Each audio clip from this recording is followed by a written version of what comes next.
Making an all-purpose same-day pizza might sound like sacrilege to dedicated bakers.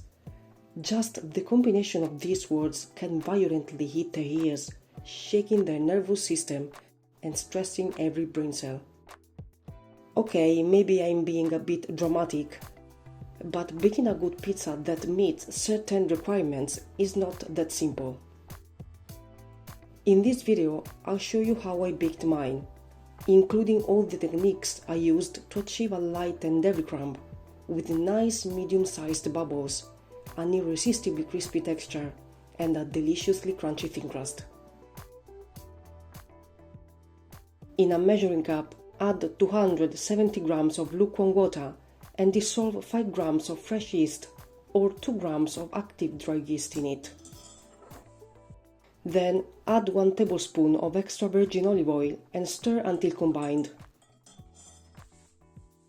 In a bowl, add 450 grams of all-purpose flour, which typically has a protein content of 9 or 10 grams. From these 450 grams, keep aside a couple of tablespoons for later use. Create a well in the center of the flour and pour in half of the liquid mixture. Mix until the water is absorbed by the flour. Then pour in the remaining liquid. Meanwhile, I wanted to suggest buying a good quality all-purpose flour, as it can make a difference in terms of crumb appearance and air bubbles formation, resulting in a nicer pizza, maybe better than the one you'll see in this video.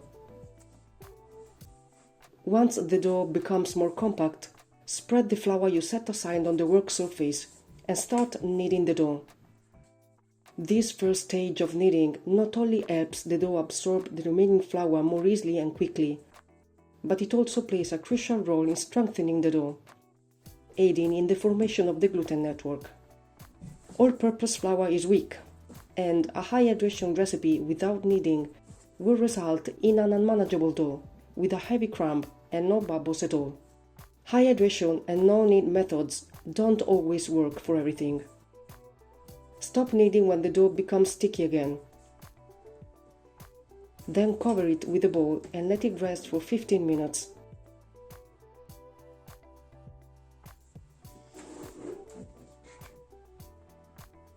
Grease your hands lightly, flatten the dough, and add 9-10 grams of salt, approximately 1.5 teaspoons, to the center of its surface.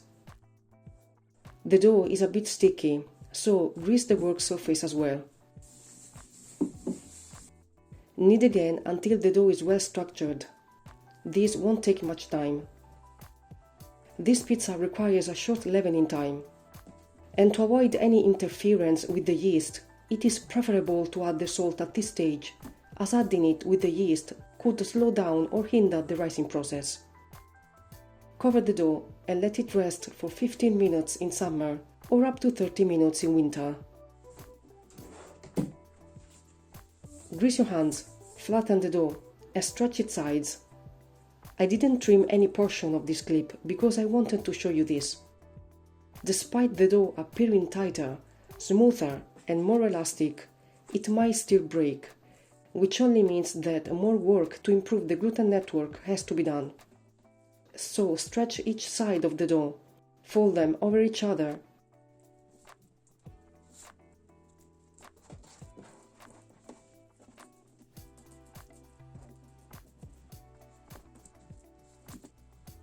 and then gently roll the dough repeatedly to shape it into a more compact ball.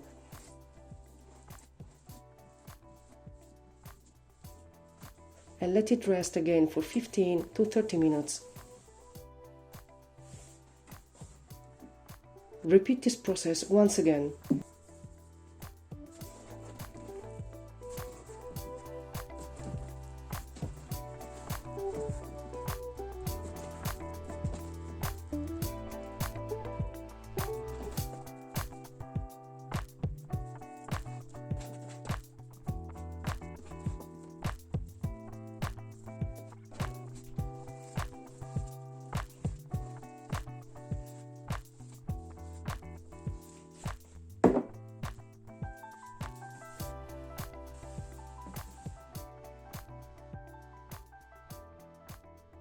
As before, grease your hands. Stretch the dough first.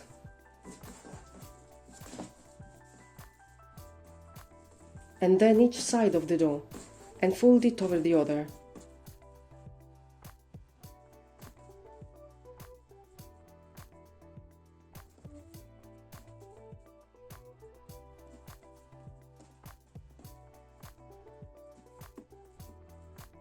Then shape the dough by gently turning it around itself.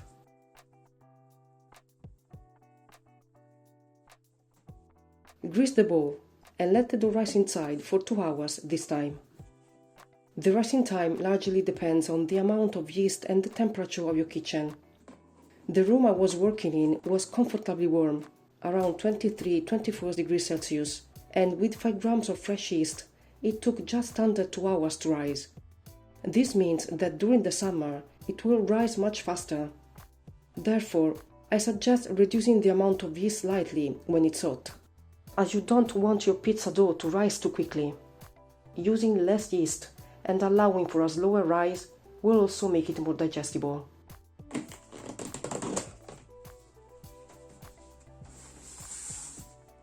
Grease the work surface. Turn the dough out onto it. Then grease its surface and your hands as well.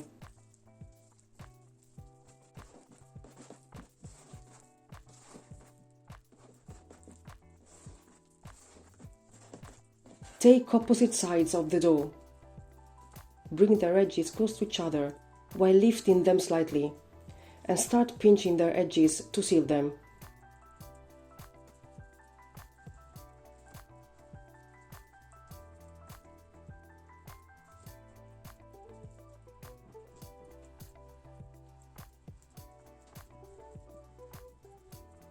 Repeat this process with the other opposite sides.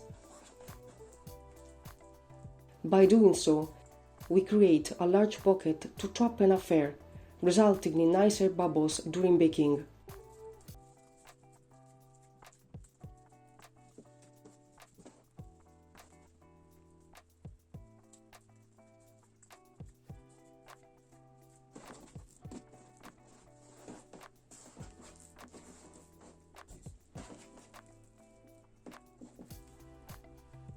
Repeat this process until the dough feels nicely firm and structured.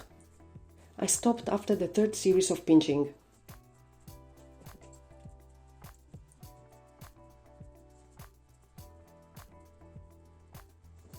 Now flip the dough over, rotate the dough around itself, then slide it onto the countertop towards you.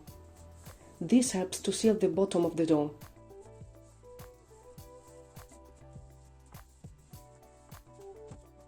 Lightly grease the bowl and place the dough inside for the final 2 hours of rising.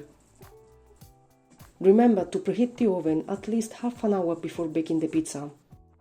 I preheated mine to 250 degrees Celsius.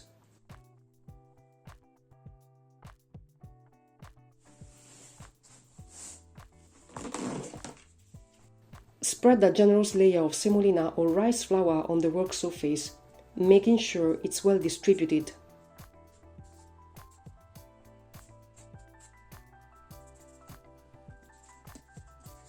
Then turn the dough onto it.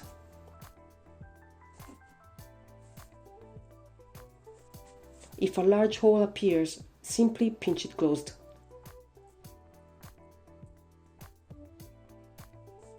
The dough felt firm and well structured, which was a pleasant surprise.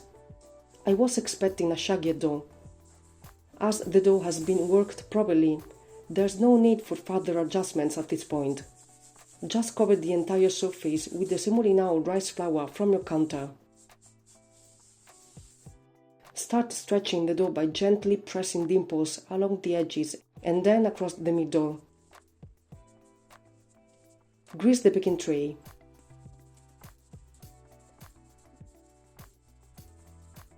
Lift the dough onto your arm and shake off any excess flour before transferring it to the tray.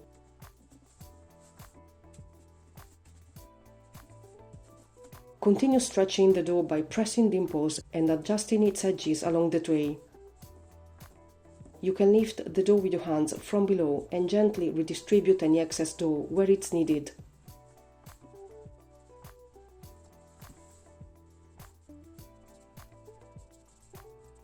Take your time with this step. It's worth investing a bit more time here to ensure your pizza doesn't end up looking uneven, like a roller coaster, with peaks here and valleys there.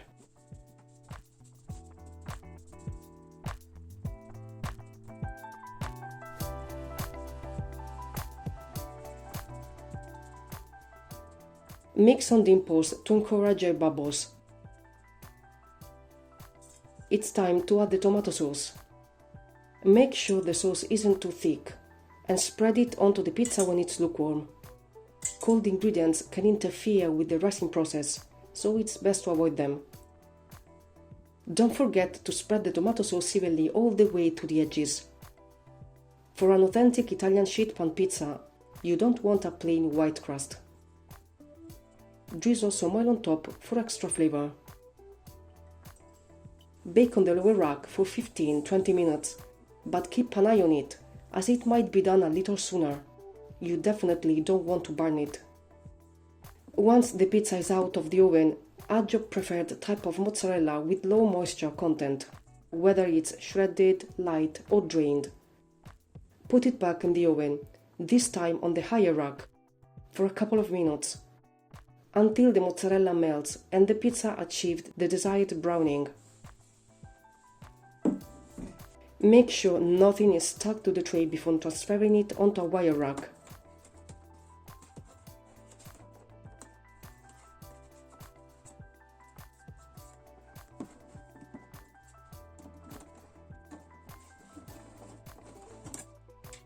I have to say, I was pleasantly surprised by the result. I wish you could taste it. It turned out really light, fluffy and crispy. I hope you enjoyed this video, and if you did, don't forget to like and share, leave a comment, consider subscribing, and hit the bell to receive notifications. Thanks for watching, and I'll see you next time.